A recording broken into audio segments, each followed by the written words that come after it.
कल, आज और कल लाल गोयल के संग में आपका बहुत बहुत स्वागत है। आज का कार्यक्रम जो V4 news, global TV, V4 stream, news गांव से संवाद सरोकार न्यूज के द्वारा सीधा प्रसारित किया जा रहा है और ये कार्यक्रम ऑर्गन डोनेशन इंडिया फाउंडेशन एवं ज्ञान द्वारा प्रायोजित है। आज के कार्यक्रम के मुख्य अतिथि हैं एक ऐसी शख्सियत जिनका व्यक्तित्व अपने आप में बहुत प्रेरणादायक है। मैं स्वागत करना चाहूंगा श्री रामचंद्र दास और श्री राजकमल जुल्का जी का। राजकमल जुल्का जी, आपका बहुत बहुत स्वागत है। हरे कृष्णा। हरे कृष्णा। श्री राजकमल जुल्का, जिनका स्पिरिचुअल नेम श्री रामचंद्र दास है, आप श्री रमन विहारी गौड़ीय मठ नई दिल्ली के मठाधीश हैं। आप श्रीला भक्ति वेदांत नारायण गोस्वामी महाराज जी के वरिष्ठतम शिष्यों में से हैं। आपने अपने हृदय से ये सर्व करने का, सेवा भाव का जो आपने बीड़ा उठाया और आपने पाया कि जो रसिक वैष्णव फिलॉसफी है उसको आपने श्रीला गुरुदेव से 1987 में आपने उनसे सुना और आपने उसी वक्त ठान लिया कि आप उनके शिष्यों में से हो जाएंगे। आपने MSc master of science physics में 1974 में की। बचपन से ही आपको आध्यात्म का बहुत रुझाव था, आपका रुझाव आध्यात्मिक फिलॉसफी का था और आप सत्य की खोज में, संपूर्ण सत्य की खोज में आपने काफी फिलॉसफीज की किताबें पढ़ी, काफी आपने व्याख्यान सुने, काफी लोगों को सुना और काफी लोगों के विचारों को आपने ग्रहण किया। लेकिन आपकी जो खोज थी वो रुकी जब आपने फिलॉसफी पढ़ी, चैतन्य महाप्रभु गौड़ीय वैष्णव जी की फिलॉसफी जब आपने पढ़ी, समझी, तब आपको पता लगा कि ही आपका अंतिम स्टॉप है या अंतिम जिसे कहा जाए लास्ट स्टॉप यहाँ पर है, यहीं पे हमारा मंजिल है, अंतिम मंजिल है। श्रीला गुरुदेव जी ने पहले आपको अपने यहाँ रखा था कि इंग्लिश में जो उनकी जो वो बताते थे या पढ़ाते थे उसकी क्लास, उसको वो ये इंग्लिश में उसका ट्रांसलेशन करें, जिससे कि जो उनके गुरुदेव के जो विदेशी शिष्य थे, भक्त थे, उनको वो समझ में आए इंग्लिश की वजह से। लेकिन उसके बाद उन्होंने आपको 1998 में बाहर भेजा, USA, UK और कनाडा में, जिससे कि ये जाके वहां पे वैष्णव फिलॉसफी के बारे में और भारतीय धर्म के बारे में, रिलीजन के बारे में वहां जाके प्रचार और प्रसार कर सकें। आपका क्योंकि एक साइंटिफिक बैकग्राउंड रहा और आपको क्योंकि बहुत एनालिटिकल आपका नेचर था, साइंटिफिक बैकग्राउंड होने की वजह से, तो आपने बहुत ही सरलतम ढंग से फिलॉसफी को उस तरह से प्रेजेंट किया, उस तरह से दिया जिससे जन साधारणों ने बहुत ज्यादा उनको उस फिलॉसफी को पसंद किया। 1999 में श्रीला गुरुदेव जी ने एक नई सोसाइटी दिल्ली में बनाई जिसका नाम था इंटरनेशनल गौड़ीय वेदांत ट्रस्ट, और आपको जुल्का जी को या श्री रामचंद्र दास जी को, क्योंकि उस वक्त से इनका नाम श्री रामचंद्र दास हो चुका था, को उसका सचिव, सेक्रेटरी नियुक्त किया। आपको श्रीला गुरुदेव जी के आशीर्वाद से और अपने खुद अथक प्रयास की वजह से श्री रामचंद्र दास ने इस सोसाइटी के लिए एक जमीन का आवंटन जनकपुरी नई दिल्ली में कराया और उसमें आपने एक बहुत ही भव्य मंदिर श्री रमन विहारी गौड़ीय मठ की स्थापना की। बहुत ही सुंदर और बहुत ही भव्य मंदिर है वो, जो कि काफी अच्छे मठों में उसकी गिनती है भारत के। आप पे क्योंकि काफी लोड हो गया था कार्य का आपके ऊपर, क्योंकि आप साथ में इंश्योरेंस कंपनी में भी कार्यरत थे जो गवर्नमेंट की कंपनी थी, और आप मंदिर का काम भी देख रहे थे, तो आपने अपना रिटायरमेंट ले लिया अपना गवर्नमेंट जॉब से प्री मैच्योर, और 2001 में, जिससे आपने अपना पूरा तन मन धन से सहयोग पूरा गुरुदेव के लिए कर दिया। अब आप पूरे विश्व में पूरा संदेश देते हैं, लोगों को शिक्षा देते हैं, लोगों को समझाते हैं धर्म के बारे में और सच्चाई के रास्ते चलने के लिए। बहुत बहुत स्वागत है राजकमल जुल्का जी, श्री रामचंद्र दास जी हमारे इस शो में, जो कल है कल आज और कल लाल गोयल के संग। राजकमल जुल्का जी, क्योंकि आपका शुरुआती नाम राजकमल जुल्का था, तो मैं शुरू में इसी नाम से आपको संबोधित कर रहा हूं। आप कहां पैदा हुए और आपका बचपन कहां बीता, आपकी प्रारंभिक शिक्षा कहां हुई, हम चाहेंगे कि आप हमारे दर्शकों को इस बारे में बताएं। हरे कृष्णा। कल आज और कल लाल गोयल के संग बहुत सुंदर कार्यक्रम है। नाम में ही आत्मीयता आ जाती है। मैं 7 मई 1954 नई दिल्ली राजेंद्र नगर में मेरा जन्म। मेरे पिताजी जब मैं पैदा हुआ उसके कुछ एक साल बाद ही शायद मुंबई चले गए फिल्मों में काम करने के लिए। उनके अंदर टैलेंट था, कला थी। जब वो पढ़ते थे तो उन्होंने एक्टिंगें की थी। 3 साल वो मुंबई में रहे और बहुत लोगों को उन्होंने जान पहचान की फिल्मी दुनिया के, जैसे कपूर फैमिली, शम्मी कपूर वगैरह। लेकिन 3 साल के बाद मुंबई छोड़ दी उन्होंने। उन्हें फिल्म लाइन की 2 चीजें रास नहीं आई। पहली चीज, वहां की गलत सोसाइटी, पीने वाले और व्यभिचार वाले लोग भरे पड़े थे। ये मेरे पिताजी के कैरेक्टर में बिल्कुल भी नहीं। दूसरा, चमचागिरी। वहां उठने के लिए चमचागिरी की बहुत जरूरत थी और मेरे पिताजी अनख वाले थे और उनको ये चीज भी रास नहीं आई। उन्होंने सोचा कि बड़े लोगों के संग रहोगे तो ये चमचागिरी वाला प्रोसेस चलेगा, इसलिए कहीं छोटी जगह से जिंदगी शुरू करनी चाहिए। ना जाने क्यों वो मथुरा में आ गए। उस समय में मैं मात्र 3 साल का था और डी गेट में उन्होंने किराए पे घर ले लिया मथुरा के अंदर। वहीं से मेरा पालन पोषण शुरू हुआ।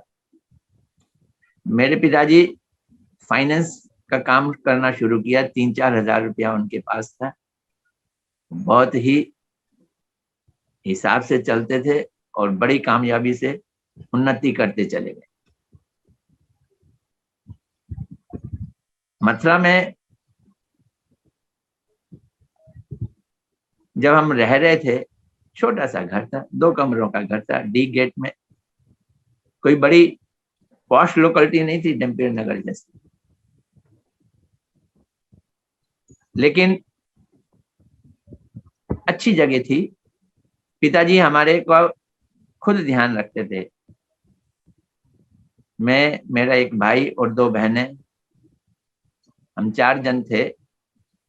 बचपन से ही उन्होंने पढ़ाना शुरू किया पिताजी ने।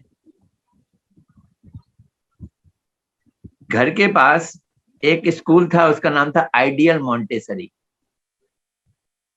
ये कृष्ण जन्मभूमि के रास्ते में, और वो जो सड़क वृंदावन जाती थी उस रास्ते में था।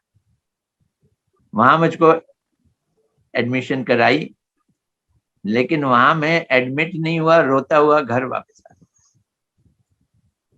पिताजी ने घर पे ही पढ़ाया। और ये विश्वास नहीं होता आजकल के वातावरण में, पहली क्लास, दूसरी क्लास, तीसरी क्लास, चौथी क्लास सारा उन्होंने घर पे ही पढ़ाया। और सीधा चौथी क्लास में किशोरी रमन मॉन्टेसरी स्कूल में एडमिट करा। मैं ये नाम इसलिए ले रहा हूं क्योंकि ये नाम कई लोगों को जान पहचान के हैं जो इस कार्यक्रम को सुन रहे होंगे। जब मैं किशोरी रमन मॉन्टेसरी में 4th क्लास में एडमिट हुआ तो मेरे पिताजी मुझे बहुत पढ़ाया करते थे। आगे के चैप्टर्स, इंग्लिश के, हिंदी के, सारे चैप्टर्स आगे के कवर करा देते थे। तो एक दिन मैंने देखा कि एक लड़की को टीचर आगे के चैप्टर सुन रही थी, तो वो मुझे भी आता था। मैंने कहा कि आप आगे के चैप्टर क्यों सुन रही हैं, सुन इनसे। बोलती है ये प्रमोशन लेना चाहती है इसलिए इसका मैं एग्जाम ले रही हूँ। मैंने कहा मेरे से भी सुन लो, मेरे को भी प्रमोट कर दो। बोलती ऐसे नहीं, टेस्ट लेंगे। 1 हफ्ते का टाइम दिया, टेस्ट लेने की बात हुई। मैं पिताजी के साथ बैठ के सारी 4th क्लास को घोट गया और मेरा टेस्ट हुआ और मैं 5th में एडमिट हो गया। जब मैं 5th में एडमिट हुआ वहीं पे हमारी दोस्ती हुई लाल गोयल जी से, नरेंद्र सिंह जी से, श्रीयांश प्रसाद जैन, ये लोग थे। बाकी नाम मैं भूलता जा रहा हूँ, उम्र हो गई है, बाकी नाम मैं भूल रहा हूँ। और वहीं से हम लोग 6th में प्रमोट हुए और 6th में प्रमोट हो गए। बिल्कुल उसी के सामने उस किशोरी रमन मॉन्टेसरी का ही बड़ी ब्रांच थी, उसका नाम था किशोरी रमन इंटर कॉलेज। अब देखो जब हम किशोरी रमन इंटर कॉलेज में गए 6ठी में, तो वहां 6ठी क्लास से इंग्लिश शुरू होती थी और मॉन्टेसरी में तो हम बचपन से इंग्लिश पढ़ते आ रहे थे। तो वहां जाकर मॉन्टेसरी से आए हुए स्कूल के बच्चे जितने भी थे वो शहंशाह बन गए। उनकी इंग्लिश बड़ी अच्छी थी सभी की। हमको इंग्लिश के टीचर को समझाना पड़ता था, उससे पूरा बोला नहीं जाता था और समझ नहीं पाता। अब इसी समय, क्योंकि मैं डी गेट में रहता था, डी गेट का घर कृष्ण जन्मभूमि से 1 फरलांग दूर था बस। तो हमारे पिताजी गर्मियों के दिन खाना खाकर शाम को घूमने के लिए कृष्ण जन्मभूमि जाते थे। उस समय मस्जिद के थ्रू होके हम जाते थे, जो मथुरा की बहुत बड़ी जामा मस्जिद है, वहां मुसलमान बस्ती थी, वहीं से हम दूध भी लेते थे। उस समय कोई झगड़ा भी नहीं था। तो क्योंकि हम किशोरी रमन क्या कहते हैं कृष्ण जन्मभूमि रोज चले जाया करते थे, तो मेरे पिताजी नास्तिक थे। वो बाहर बैठ के साधु संतों से ये बहस करते थे कि भगवान नहीं है। और मैं और मेरे माताजी उस मंदिर के अंदर, जिसका नाम केशव देव मंदिर था, श्री केशव देव मंदिर, सिंगल कृष्ण की मूर्ति थी, अभी भी है, बड़ी क्यूट मूर्ति है, कभी जाके देख के आओ। वहां हम अंदर जाते थे, मैं चरणामृत लेता था और उसकी परिक्रमा लगाता था, प्रणाम करता था। ये जो चीज है ये सुकृति पैदा करती है, संस्कार पैदा करती है। ये अंदर कहीं चले जाते हैं, इसे इंप्रेशन कहते हैं। मैं अब बच्चा था ना, डी गेट में जहां रहता था, हमारे पड़ोस में एक परिवार था, वो भी पंजाबी परिवार था। वो रोज रात को आरती करते थे, मैं भाग जाता था, ओम जय जगदीश हरे।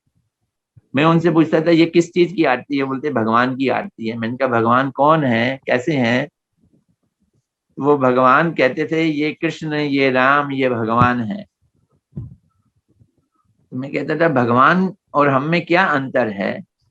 बोलते हैं भगवान, अब वो अपनी तरफ से बताते थे, भगवान को भूख नहीं लगती, भगवान को प्यास नहीं लगती। मैं ऐसे प्रश्न पूछता था। मेरे को खुजली बहुत होती है, देखो मैं कर रहा हूँ अभी, गर्मियों में मरोड़ियां निकल आती थी। तो मैं कहता था भगवान को खुजली तो जरूर होती होगी। इस तरह की बातें भगवान के बारे में पूछना। और साथ में ना जाने क्यों मेरे अंदर साइंस के लिए एक बहुत जबरदस्त अटैचमेंट थी।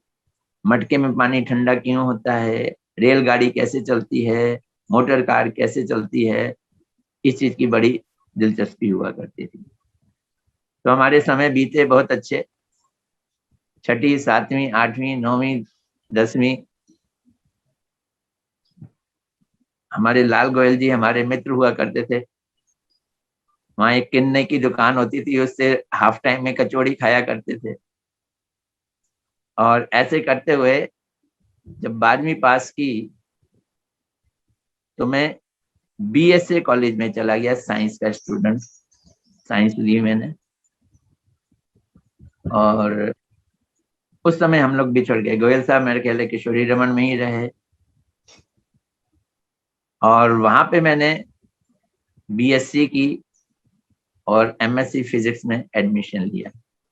ये सारा का सारा वहीं पे हुआ। तो आपने मैंने एमएससी, हाँ हाँ हाँ, आपने बोलो। एमएससी आपने बीएसएससी की। हाँ, एमएससी बीएसएससी की, बीएससी बीएसएससी की, 74 में एमएससी की, एमएससी की। फिजिक्स। तो जब आपने एमएससी की उसके बाद आपने इंश्योरेंस कंपनी जो ज्वाइन करने का, तो वो विचार आपके मन में पहले से था या किसी ने प्रेरणा दी, या क्या ऐसा कारण हुआ कि आप जो एक साइंस के स्टूडेंट थे और जो साइंस में दिलचस्पी रखते थे कि आपने इंश्योरेंस कंपनी ज्वाइन की? क्योंकि ज्यादातर लोग, और जो क्योंकि आप बहुत मेधावी छात्र थे, क्लास के पहले 3 में आते थे, तो आपने इंजीनियरिंग में जाने की जगह आपने इंश्योरेंस कंपनी क्यों ज्वाइन करने का विचार किया? ये एक बड़ा इमोशनल इतिहास है। बात सही है।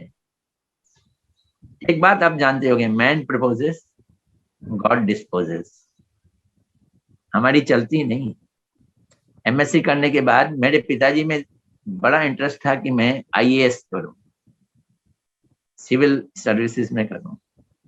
और उसमें तुम्हारे भाई जो सिविल में जा चुके थे, चांद गोयल जी, उनकी बड़ी इंस्पिरेशन थी कि जब मथुरा के अंदर चांद गोयल जा सकता है तो हम क्यों नहीं जा सकते। मैंने इसलिए बीएसए में लॉ ज्वाइन कर लिया, क्योंकि आईएएस करने के लिए लॉ बड़ी हेल्पफुल होता था। और फिर लॉ करते करते 1-2 साल मैंने लॉ पढ़ा। मैं दिल्ली चला गया। वो उस समय राव इंस्टीट्यूट होते थे आईएएस की तैयारी के लिए, कोचिंग इंस्टीट्यूट। हाँ, उसे अटेंड करने के लिए चला गया। लेकिन बात बनी नहीं, मेरी तबीयत खराब हो गई, मुझे साइनस की प्रॉब्लम थी, मुझे एडमिट होना पड़ा, मेरे नाक का ऑपरेशन वगैरह हुआ। तो वो प्लानिंग मेरी बार ठप हो गई। और ठप होने के बाद मेरे दादाजी जो बूढ़े थे वो रमेश नगर दिल्ली में शिफ्ट हो गए, और पिताजी से उनकी बनती नहीं थी। उन्होंने कहा कि ये राजकमल को हमें दे दो, ये हमारी देख रेख करेगा। तो मैं उनके पास जाके रहने लगा। और उन्होंने एमजीएफ के मालिक, मोटर जनरल फाइनेंस एक कंपनी थी, उसके मैनेजिंग डायरेक्टर को कह के इंश्योरेंस कंपनी में नौकरी लगा दी। वो इमरजेंसी का समय था, 75। उस समय साइंस की बड़ी बुरी तरह से बेकदरी हो रही थी। उस समय कोई जॉब नहीं थी साइंस की, और अनएम्प्लॉयड होने के कारण जहां नौकरी मिल गई तो मैंने वो ज्वाइन कर ली। अब मैं ये कह रहा था कि मैन प्रपोजेस गॉड डिस्पोजेस। भगवान ने मुझे अपनी शरण में लेना था। मुझे संसार में बहुत ऊंची नौकरियां ना देकर, आईएएस ना बनाकर, डेवलपमेंट ऑफिसर की नौकरी न्यू इंडिया में दी। इस नौकरी में समय का कोई हिसाब नहीं, किस समय आप ऑफिस में आते हो उसका कोई हिसाब नहीं, किस समय आप ऑफिस से जाते हो उसका कोई हिसाब नहीं, तनख्वाह मिलती थी, कमीशन मिलती थी। तो जब धीरे धीरे धीरे धीरे धीरे धीरे 15-20 साल इस नौकरी में करते हुए हो गए और मैं भक्ति लाइन में आया। जब भक्ति लाइन में मैं राजकमल जुल्का जी यहाँ रोकूंगा आपको। तो आपने इंश्योरेंस कंपनी में कार्य किया 15-20 साल। अब वही मैं आपसे जो आप बताना भी चाह रहे हैं, मैं अब आपसे वही पूछना चाह रहा हूं कि आपका भक्ति में, हालांकि आप बचपन से भक्ति के बारे में काफी दिलचस्पी रखते थे और काफी सोचते थे, लेकिन ऐसा क्या हुआ, ऐसा क्या इंसिडेंट था या ऐसा क्या प्रकरण था कि आपने एक गवर्नमेंट की सर्विस को छोड़ के और आप इस लाइन में पूरी तरह से डिवोटेड हो गए और इस इतनी ऊंचाइयों तक पहुंच गए? हाँ, ये भी एक स्लो प्रोसेस है, क्योंकि मैं बता रहा था ना कि बचपन में मैं डेली कृष्ण जन्मभूमि जाता था, भगवान की परिक्रमा लगाता था और सुबह भी जाया करता था। वो संस्कार इतने अंदर डीप आ गए थे कि मैं इतना जबरदस्त जिज्ञासु हो गया था कि इस संसार को जानने के लिए बहुत ही ज्यादा क्या कहते हैं, मेरे अंदर उत्कंठा उठा करती थी।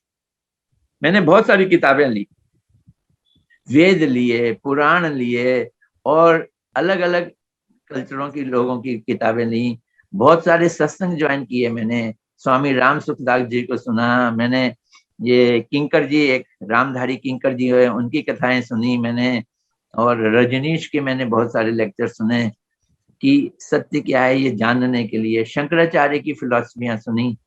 एक समय में मैं इस विचार का हो गया कि भगवान का कोई रूप नहीं है, वो निराकार है, और वो निराकार का ध्यान करने लगा। मैं जय कृष्णमूर्ति को पढ़ा, मैंने साईं बाबा को पढ़ा, बहुत सारे ग्रंथों को पढ़ा, ये सब जिज्ञासा के कारण। अपनी नौकरी भी करता था। अब यहाँ ये नौकरी मुझे मदद कर रही थी। किस समय मैं ये ऑफिस जाना है इसका कोई हिसाब नहीं था। क्लाइंटों के संग टाइम सेट किया, क्लाइंटों से मिले और प्रीमियम जमा कर दिया। प्रीमियम भगवान की कृपा से मेरे पास आता जाता था। तो ये सब चीजें करते करते करते करते करते करते एक समय ऐसा आया कि जब मेरा रुझान भगवान निराकार है इस तरफ हो गया।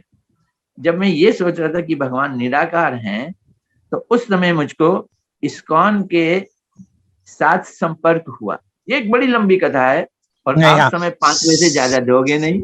5 आप मिनट का समय टाइम 5 है अब बजे से आपको। ज्यादा दोगे हैं? 5 मिनट का टाइम है आपके पास, हाँ, टोटल वो 5 दोगे मिनट नहीं। है। तो वहां पे जाके ये पता चला कि जिसने दुनिया बनाई, इतनी खूबसूरती बनाई, इतने सारे रंग रूप बनाए, उसका अपना रंग रूप ना हो, उसका अपना क्या कहते हैं फॉर्म ना हो, ये नहीं हो सकता। पानी को मथने से मक्खन नहीं निकलता, दही को मखने से ही मक्खन निकलता है, क्योंकि दही में मक्खन पहले से प्री एग्जिस्ट करता है। रूपवान ही रूप बना सकता है। और हमारे शास्त्र जोर जोर से चिल्लाते हैं कृष्ण भगवान है, कृष्णस्तु भगवान स्वयं। गीता में भगवान कहते हैं मत्ता परतरम न कंचित अस्ति धनंजय, हे अर्जुन मेरे से बढ़कर कोई नहीं है, मैं भगवान हूँ, तू मेरी शरण में आ जा। मैंने गीता पढ़ी, बड़ी जबरदस्त, कई बार गीता पढ़ी।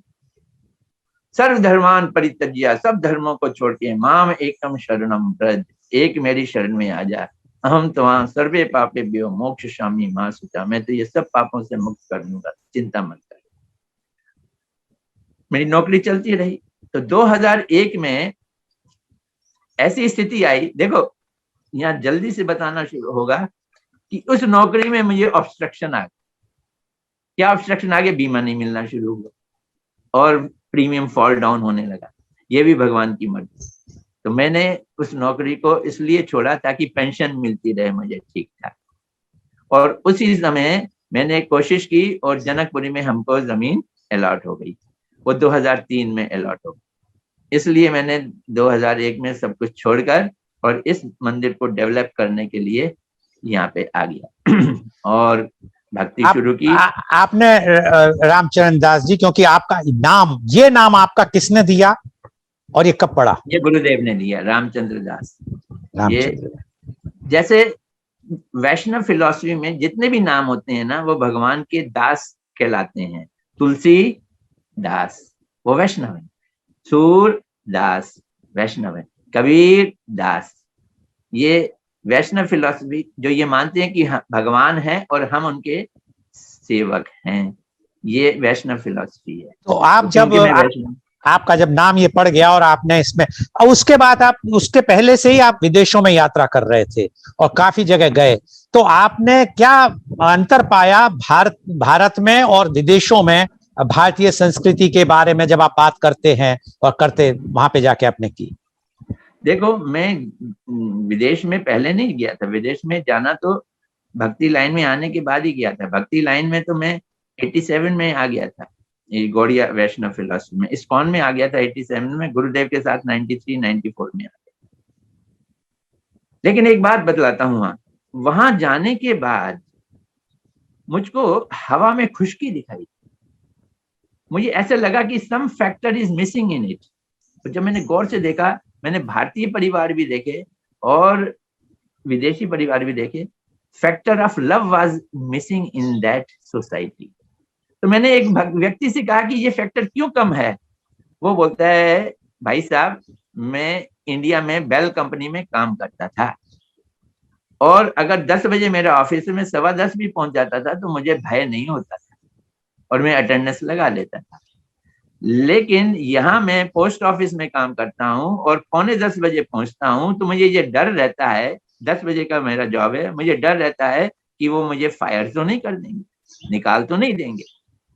यहाँ जब इतना डर हो तो फिर उस समय अगर घर में बाप भी आया हो ना इंडिया से, तो उसको कहना पड़ेगा कि बता के आना था, अगर मैं छुट्टी लेता तो ही मिलूंगा। तो वहां इतना भय से जीवन है, रोज रोटी की रोज रोजगार के लिए, कि आदमी में प्रेम का फैक्टर जो है वो खत्म हो गया। तो जहाँ प्रेम नहीं है वहां सुख नहीं है, वहां शांति नहीं है। यही फिलॉसफी है। हम अपने भारत परिवार में, भारत के अंदर लड़े बड़े आपस में भाई बहन, लेकिन अंदर से एक लेटेंट लव है। भाई भाई के बीच में, माँ बेटे के बीच में, किसी को कुछ हो जाए तो अब नौकरी छोड़ के भागे भागे जाते हैं। अभी हम देख रहे हैं, कोरोना से कई लोग मर रहे हैं, लोगों के 10-10 20-20 लाख के बिल बन रहे हैं हॉस्पिटलों में जो एडमिट हो रहे हैं। लोग अपनी प्रॉपर्टियां बेच रहे हैं, लेकिन अपने रिश्तेदारों को ठीक कर रहे हैं। क्यों? यहाँ पे प्रेम का फैक्टर है, अभी भी है, वहां के मुकाबले में अधिक है। अब यही प्रेम अगर भगवान के साथ हो जाए और संबंध भगवान से जुड़ जाए, सूरदास जी उनको बेटा समझ के प्यार करते थे, मीराबाई उसे पति समझ के प्यार करती थी, तुलसीदास उन्हें स्वामी समझ के प्यार करते थे, हनुमान जी स्वामी समझ के, कोई हम संबंध जोड़ के भगवान से प्यार करने लग जाए, इस प्रेम को बढ़ने में इतना स्कोप मिल जाता है कि that gives you unlimited pleasure. बहुत बहुत बहुत धन्यवाद रामचंद्र दास जी आपका। चलते चलते आप क्या एक संदेश देना चाहेंगे युवा पीढ़ी को, क्योंकि जो ये कोरोना काल चल रहा है, जैसे आपने भी बताया, में काफी भयभीत का वातावरण भी है और बड़ा अनिश्चित वातावरण है, समझ में नहीं आ रहा कि कब ये खत्म होगा क्या। तो इसके लिए आप क्या एक अपना मैसेज या संदेश देना चाहेंगे युवा पीढ़ी को आज? देखो, ये बात हम अच्छी तरह से अपनी गांठ में बांध के रख लें। हम सुखी तब हो सकते हैं जब हम नेचुरल होंगे, जब हम अपनी कॉन्स्टिट्यूशनल पोजीशन को प्राप्त करेंगे। हम शरीर नहीं है, हम आत्मा है। गीता का ये पहला संदेश। आत्मा जब शरीर के साथ संबंध और दोस्ती बना के रखता है, शरीर वालों के साथ संबंध और दोस्ती बना के रखता है, तो वो दुखी ही रहेगा, क्योंकि ये शरीर विनाशशील है। कभी कोरोना इसको खाएगा, तो कभी हैजा इसको खाएगा, तो कभी पता नहीं कितनी कितनी और बीमारियों के ऐसे पेंडेमिक आ चुके हैं इस संसार के अंदर, और हम मरते हैं। अगर ये नहीं खाएगा फिर भी मौत तो अवश्य संभावी है। मैं बचपन में एक सब समय का अभाव है, सिर्फ एक, हाँ, बस 10 सेकंड, 10 सेकंड, नहीं मिनट नहीं दे पाऊंगा, 10 सेकंड। मैं हूं क्या, आ मैं हूं क्यों, यही ख्याल उठे है मेरे मन में। ये देखिए, ये ज्ञान रखना है कि हम अपने से पूछे, मैं हूं क्या? क्या मैं ये शरीर हूं? मैं हूं क्यों? मैं हूं क्यों? मैं भगवान के लिए हूँ, भगवान से जुड़ने के लिए हूँ। जब ये चीज हमारे जीवन में आ जाएगी तो फिर हमारे 5 बज जाएंगे। बहुत बहुत बहुत बहुत बहुत बहुत बहुत धन्यवाद रामचरण दास जी उर्फ राजकमल जुल्का जी, आपने इतनी बढ़िया बातें बताई। पूर्ण विश्वास है कि आज का जो कार्यक्रम है आज और कल लाल गोयल के संग दर्शकों को बहुत बहुत पसंद आया होगा। And our endeavor is to bring to you every day a new topic, and that tomorrow's topic is media conference with Lal Goyal, role of youth in water harvesting, and our chief guest and this program is going to be at 10:30 a.m. in the morning, and our chief guest tomorrow is Dr. Shailesh Mishra, member of expert committee, Ministry of Communication and IT, Government of India. He will be joining with 7 youth and they will be discussing the role of youth in water harvesting. और आज का कार्यक्रम जो V4 news, global TV, V4 stream, news गांव से संवाद सारोकार news के द्वारा डायरेक्ट सीधा प्रसारित किया गया और इसको साथ साथ में फेसबुक और यूट्यूब पे भी सीधा दिखाया गया। बहुत बहुत धन्यवाद राजकमल जुल्का जी उर्फ रामचंद्र दास जी कि आपने आज जुड़ के बहुत अच्छी अपने बारे में बताया, जो मैं सोचता हूं कि बहुत ज्ञानवर्धक और बहुत ही प्रेरणादायक होगा। मैं आपको साधुवाद नहीं दे सकता क्योंकि आप मुझे दे सकते हैं साधुवाद, लेकिन इतना जरूर कहूंगा कि जो भी आप कार्य कर रहे हैं बचपन से और आज तक, आगे आपका भविष्य बहुत बहुत उज्जवल हो और आपका आशीर्वाद सिर्फ हमें ही नहीं पूरे विश्व को मिलता रहे।